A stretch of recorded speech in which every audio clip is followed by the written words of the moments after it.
Bonjour à toutes, bonjour à tous, ici Emmanuel du blog Votre Voix au service de votre vie.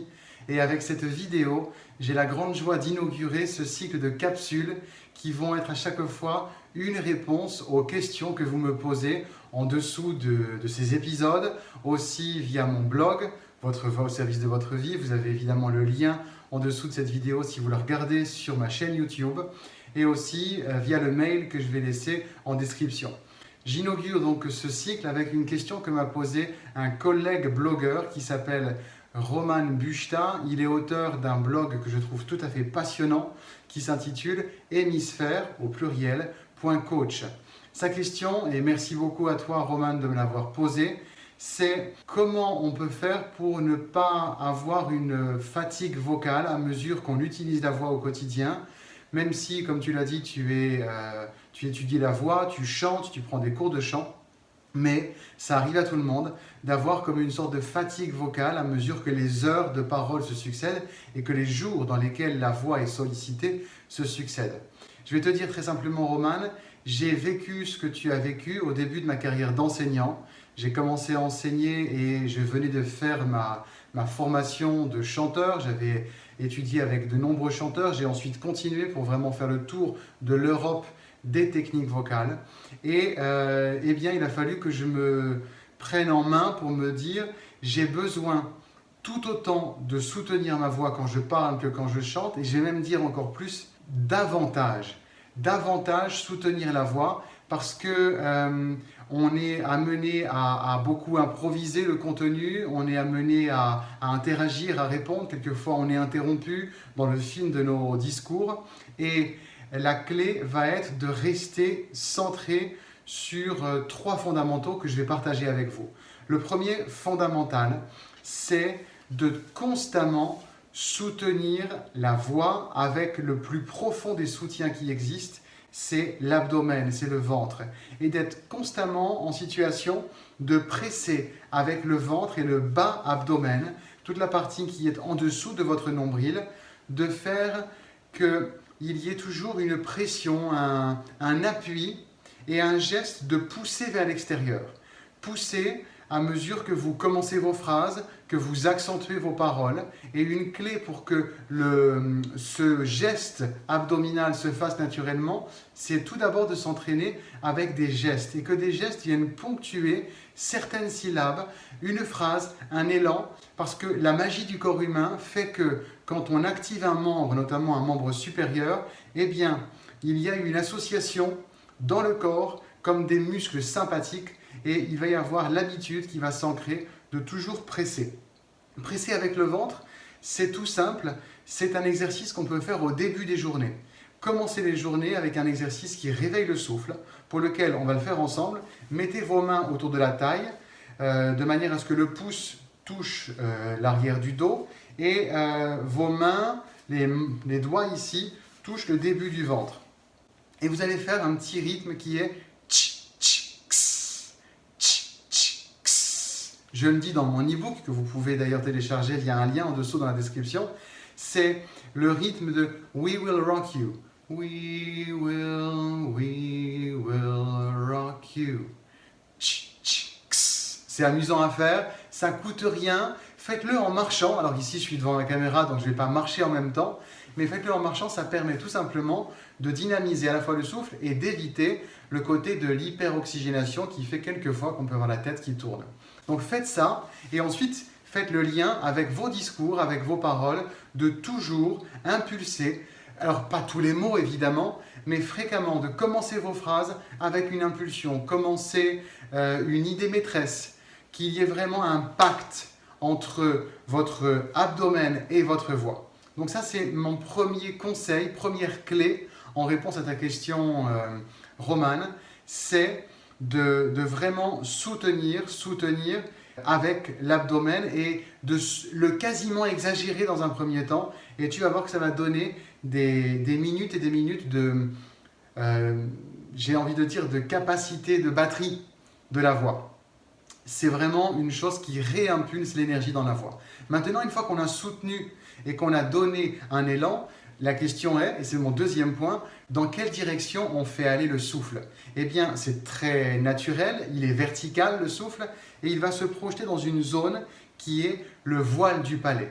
Le voile du palais, c'est, je vais beaucoup, et vous le savez, parler du corps, j'en parle dans mes articles, et je vais beaucoup en parler dans les vidéos, parce que la voix, c'est le souffle du corps qui fait sonner les cordes vocales.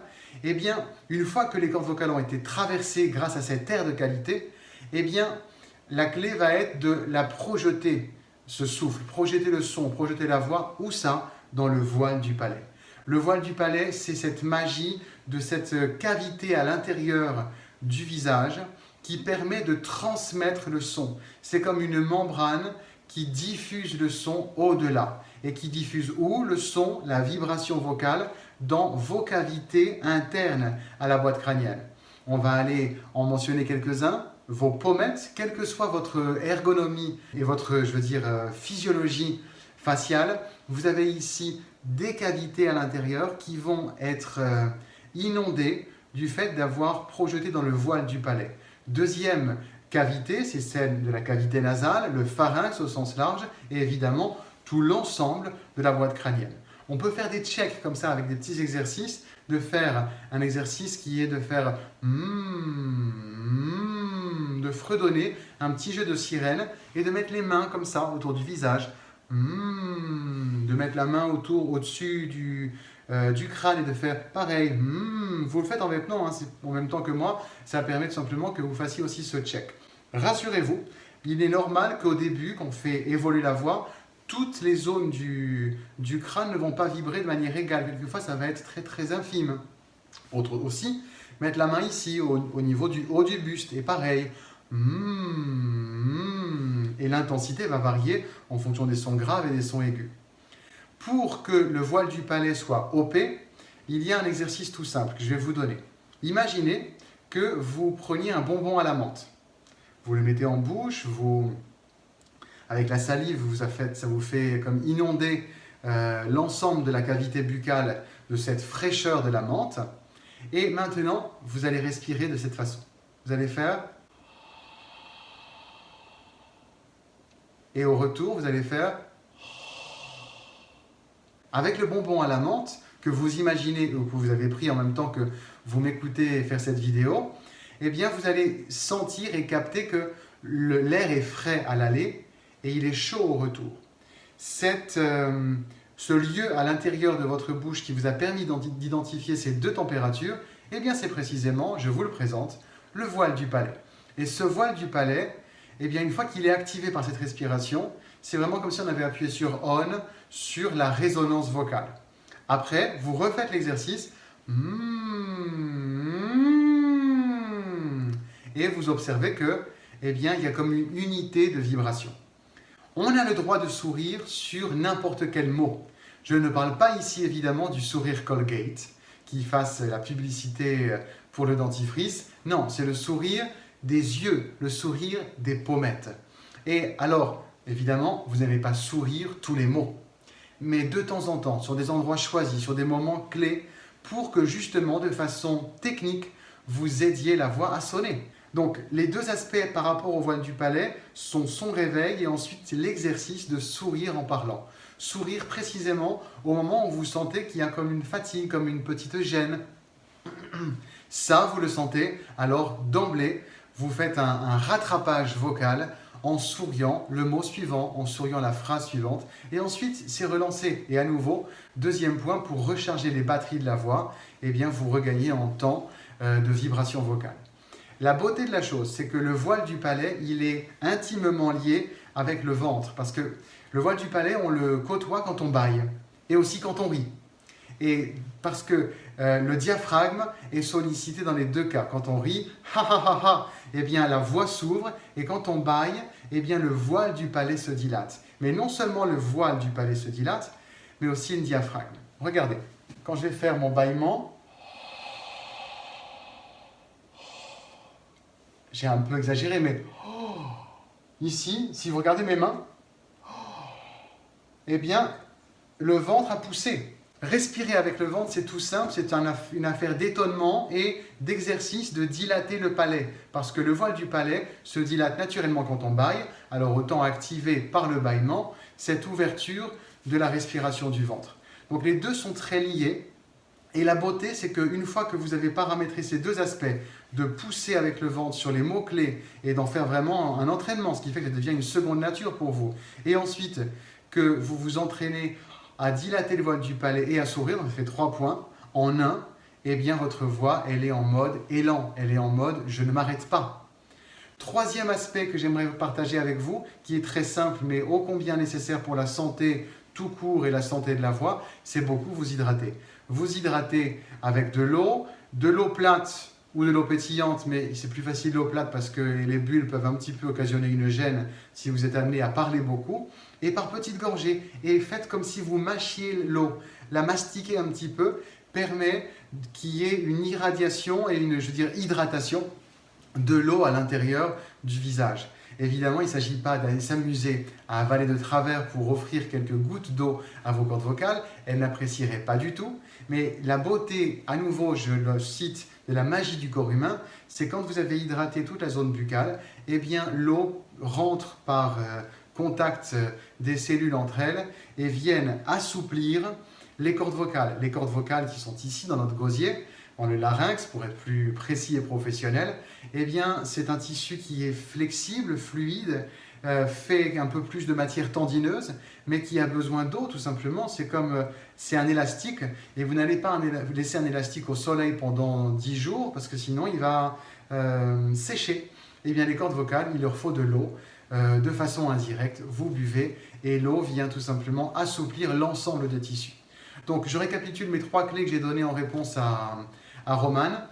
La première chose, soutien de chaque début d'idée, chaque début de phrase et idéalement chaque syllabe clé. Et si vous avez besoin, eh bien, c'est même recommandé d'apporter des gestes qui dynamisent parce que aussi ça réveille l'attention visuelle de votre auditoire.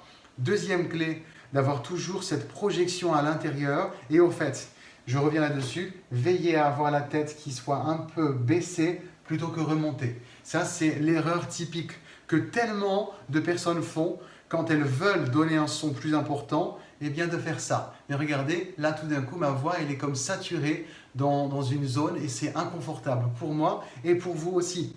Donc plus on baisse d'un quelques degrés cette articulation de la nuque, eh bien plus ça permet au trajet de la voix d'aller être dilaté par ce voile du palais. Donc c'est un trajet comme un coude qu'il faut faire plutôt que ça, parce que sinon c'est les dents qui envoient le son, et les dents c'est pas très souple. Enfin, troisième chose, pour la reciter, ce dernier conseil de vous hydrater par petites gorgées pour tout simplement assouplir le corps. Un grand merci à toi Roman d'avoir inauguré ce cycle des vidéos capsules de cette relation questions-réponses qui va maintenant rythmer le blog et la chaîne YouTube. À vos commentaires, à vos partages, cette vidéo vous a parlé, vous a donné des éléments qui sont utiles pour votre vie professionnelle, eh bien, donnez-moi un retour, soit sous forme de questions, soit sous forme tout simplement de feedback. Partagez cette vidéo-là parce qu'il y a tellement de personnes aujourd'hui, étudiantes, professionnelles, qui ont besoin d'être munies d'outils techniques et aussi d'astuces pour faire vivre leur voix et vibrer leur voix. Ça, c'est la beauté du mot, parce que vivre et vibrer, eh bien, c'est très proche dans l'étymologie. Et la vibration, elle rend votre voix vivante. Vous êtes les bienvenus à continuer à faire vivre ces capsules. Je vous dis à bientôt pour un prochain épisode. J'ai déjà quelques questions en réserve, mais si vous mettez dans votre commentaire urgent en premier, eh bien, je veillerai à traiter en priorité le sujet que vous aurez abordé dans votre question. Je répète, en commentaire, dans l'espace commentaire en dessous de la vidéo, sur le blog, votre voix au service de votre vie.com, vous avez l'adresse en description, et aussi par mail. Si vous préférez l'anonymat, eh bien je ne vous nomme pas. Si ça vous va, eh bien vous ne me précisez pas de vouloir recevoir la réponse de façon anonyme. Je vous dis à très bientôt sur le blog, sur la chaîne YouTube. Souvenez-vous, vous méritez d'être heureux. Votre voix vous mérite et mérite de sonner pleinement pour pouvoir faire sonner vos compétences et vos talents dans le monde qui vous environne. À très bientôt. Ciao, ciao.